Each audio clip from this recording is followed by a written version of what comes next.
ہمارے قاری صاحب ہمیں آنکھوں پہ پٹی باندھ کر قمیض اتار کر گیس کے پائپ سے مارتے تھے. اللہ ہدایت دے یار. اب میں سوچتا ہوں تو غصہ بہت آتا ہے, کیا ان کے خلاف ذاتی کارروائی کر سکتا ہوں؟ اپنے قاری صاحب کے خلاف فی الحال تو کارروائی نہ کریں, لیکن یہ تحقیق کریں ابھی بھی اگر وہ یہ کام کر رہے ہیں دوسرے بچوں کے ساتھ تو پھر ان بچوں کے ماں باپ کو بتائیں کہ ان کو سمجھائیں. نہیں سمجھاتے ایف آئی آر کٹائیں, ویڈیو بنا کے تھانے میں جا کے ایف آئی آر کٹائیں. اسلام میں بڑوں سے زیادہ حقوق کس کے ہیں؟ بچوں کے. بچے کو صدقہ کرنے کی اجازت نہیں ہے, آپ اندازہ لگا لو, کیونکہ اس کا مال ذاتی مال ہے, آپ اس سے صدقہ نہیں کروا سکتے کیونکہ اس کا پیسہ ضائع ہو رہا ہے. شریعت کہہ دیجیے بالغ ہوگا, عقل ہوگی, پھر مانیں گے, ابھی اسی کے لیے رکھے جائیں یہ پیسے. تو مارنے کی کہاں سے اجازت ہو گئی میرے بھائی؟ اور درندوں کی طرح بعض قاری لوگ کوٹتے ہیں.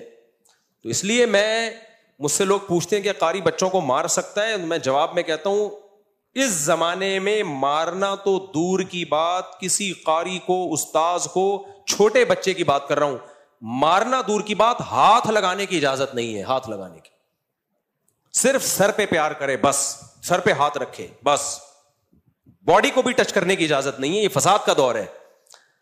تو کسی بھی مسجد میں, مدرسے میں, اسکول میں, کہیں بھی ایسا ہو رہا ہے کہ قاری صاحب بچے کو تھپڑ مار رہا ہے, ماں باپ بولے بھائی آپ کو ہم نے پرمیشن نہیں دی ہاتھ لگانے کی. اس زمانے میں ٹھیک ہے وہ اب فتویٰ لائیں گے, جائز ہے نا, میں ان فتووں میں نہیں پڑھ رہا, میں بات کر رہا ہوں کس کی؟ اس زمانے کی. قطعاً اجازت نہیں ہے کیونکہ اس کی کوئی لمٹ نہیں ہے. آپ نے ایک تھپڑ کی اجازت دے دی, وہ 2 4 10 کوٹتا ہے, وہ اپنی ٹھڑک ہاتھ پاؤں ٹوٹتے ہوئے دیکھے میں نے قاریوں کے ہاتھوں بچوں کے. ایک بچے سے میں ملا, سنتا ہی نہیں ہے, بڑا ہو گیا اب تو, شادی ہو گئی, اس کے بچے ہو گئے, سنتا ہی نہیں ہے. میں نے کہا کیا ہوا ہے, تم سماعت کیوں کمزور ہے؟ کہہ رہے ہیں قاری نے ایک تھپڑ مارا تھا اتنی زور سے کانوں کی سماعت چلی گئی.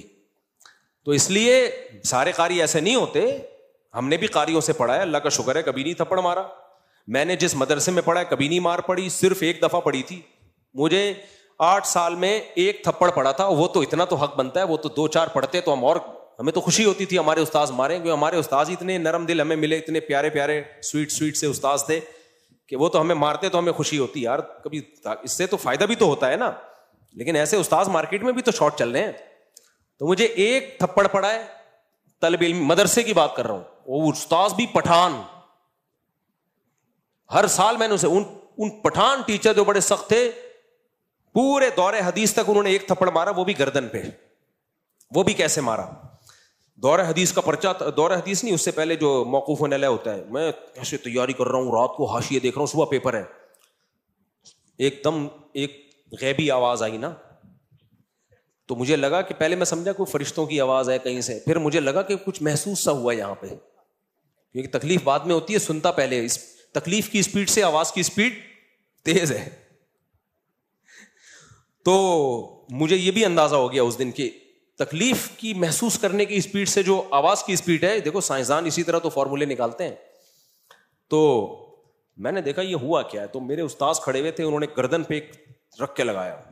انہوں نے کہا پورے سال تمیز سے محنت کرتے نا تو اس وقت ہاتھ پاؤں پھولے بھی نہیں. ان کو دیکھ کر امتحان میں تو ہاتھ پاؤں, تو ہمیں ذرا بھی دل میں ہمیں تو خوشی ہوتی تھی یار, ہم تو ویسے کہاں سے بخشے جائیں گے بھائی, تھوڑا سا استاذوں سے پٹ جائیں تو شاید اللہ بخشش کر دے. تو ہمیں تو خوشی ہوئی, بس وہ ایک لگا تھا. اور ایک سزا مجھے ملی ہے دور حدیث میں. دور حدیث میں آدمی پورا مولانا بن چکا ہوتا ہے. وہ ہو یہ رہا تھا کہ ہم رات کو مطالعہ کرتے تھے, صبح کوئی طالب علم کتاب اٹھا کے کہیں اور رکھ دیتا تھا, وہ صفائی والا, وہ کتاب ہی نہیں ملتی تھی. 2 4 دفعہ ایسا ہوا سبق میں بیٹھے میں کتاب ہی نہیں ہے, وہ کتاب صفائی والا پتہ نہیں کہاں رکھ دیتا تھا. تو ہم 4 طالب علم تھے دور حدیث میں, چاروں کے پاس کتاب نہیں. تو ہمارے استاذ نے 2 دن 3 دن تنبیہ کی, اس کے بعد ہم چاروں کو مرغا بنا دیا. اب اچھے بڑے بڑے مرغے تھے, ہم چاروں بنے ہوئے مرغا. بس تھوڑی دیر بنائے رکھا, پھر ڈانٹا, بولا انسان کے بچے بنو, کتاب تو پھر ہم کتاب لا کے بیٹھتے تھے بس. اور ایک اور یاد آ گئی مجھے ایک سزا. وہ سزا یہ تھی کہ مجھے روزانہ میرا واش روم کا ٹائم اس وقت تھا جب کلاس شروع ہوتی تھی. 1 دن 2 دن ہو گئے, استاذ نے دیکھا روز لیٹ آ رہا ہے, میرا ٹائمنگ سیٹنگ ہی ایسی ہو گئی تھی. تو مجھے استاذ نے تھوڑی دیر کھڑا رکھا کہ آپ کو اب آنے کی چندہ ضرورت نہیں ہے. وہ بھی پٹھان استاذ تھے, بس اتنا. پھر بھی ہم ٹوٹا پھوٹا پڑھ ہی لیے نا یار. خام ہمیں جنگلیوں کی طرح کوٹنا پیٹنا مارنا، اس سے بچے کے اخلاق خراب ہوتے ہیں. اور ایک اور واقعہ میں بار بار سناتا ہوں، یہ بعض ٹیچر اور استاذ کہتے ہیں کہ بچے مار کے بغیر پڑھتے نہیں ہیں، یہ بھی 100% غلط ہے. ایک مدرسے میں نے چند دنوں کے لیے پڑھایا، بلکہ چند دن ہی 6-7 مہینے کے لیے پڑھایا. میرے پاس 50 بچے تھے، چھوٹے چھوٹے پدے اتنے سے، یعنی ایک کلاس کے 2 حصے تھے، سیکشن اے سیکشن بی ہوتا ہے نا.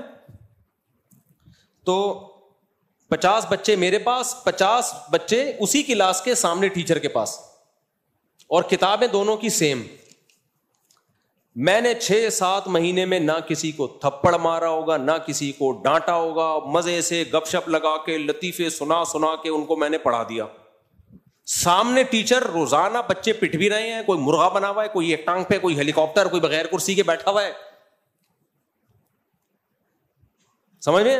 اور میرے بچوں کا رزلٹ بھی وہی جو ان کے بچوں کا رزلٹ. میں نے کہا الگ الگ مدرسہ بھی ہوتا نا، میں کہتا اس مدرسے کے بچے نالائق ہیں، یا الگ الگ کلاسیں ہوتی یا الگ الگ کتابیں ہوتی تو کوئی کہہ سکتا تھا بھائی وہ کتاب ایسی ہے جو مار کے بغیر نہیں پڑھائی جا سکتی، اور یہ کتاب ایسی ہے جو مار کے بغیر پڑھائی جا سکتی. میں نے کہا میرا ایمان اور مضبوط ہو گیا. یہ جو کہتے ہیں نا مار کے بغیر بچے پڑھتے نہیں ہیں، یہ ان کی اپنی ٹھڑک ہوتی ہے، گھر میں بیوی کے ساتھ ان کا جھگڑا ہوتا ہے، مسائل ہوتے ہیں، یا یہ خود اتنے پٹے ہوتے ہیں بچپن میں کہ وہ پٹائی آگے پارسل کر رہے ہوتے ہیں. تو ہم نے تو پڑھایا ہے بھائی ایسے، بچے تو ایسے چٹکلے سناتا تو ہنستے تھے، پھر پڑھانا شروع کرتے. بچوں کو بچوں کے اسٹائل میں پڑھانا پڑتا ہے. میں ترنم سے پڑھاتا تھا بچوں کو، ترنم سے ایسی سر لگا کے لے لگا کے، بچے بھی وہی لے میں یاد کرتے تھے. تو آپ کے اپنی بد اخلاقی ہوتی ہے، آپ کی اپنی ٹھڑک ہوتی ہے. آپ سمجھتے ہو کہ بچے مار کے بغیر پڑھیں گے نہیں. بچے پہ ہاتھ اٹھایا اگر آپ نے، بچہ معاف بھی کرے گا تو وہ معاف. دیکھو بڑے کو آپ نے تھپڑ مار دیا نا، آپ نے سوری کی، اس نے کہا میں نے معاف کیا، اللہ کیا کر دے گا؟ معاف. لیکن آپ نے بچے کو مارا نا، بچہ 100 دفعہ کہ میں نے معاف کیا، اللہ کہتا ہے بچے کی معافی کا شریعت میں اعتبار نہیں ہے ہی نہیں اعتبار. اس لیے بچے کے حقوق بہت زیادہ ہیں بھائی. بچے پہ صرف ماں باپ ہاتھ اٹھا سکتے ہیں، اور ماں باپ کی پرمیشن سے جو ان کے قریبی رشتے دار ہوتے ہیں، جو خاندان کے بڑے ہوتے ہیں، باقی کوئی بھی بچے پہ ہاتھ نہیں اٹھا سکتا.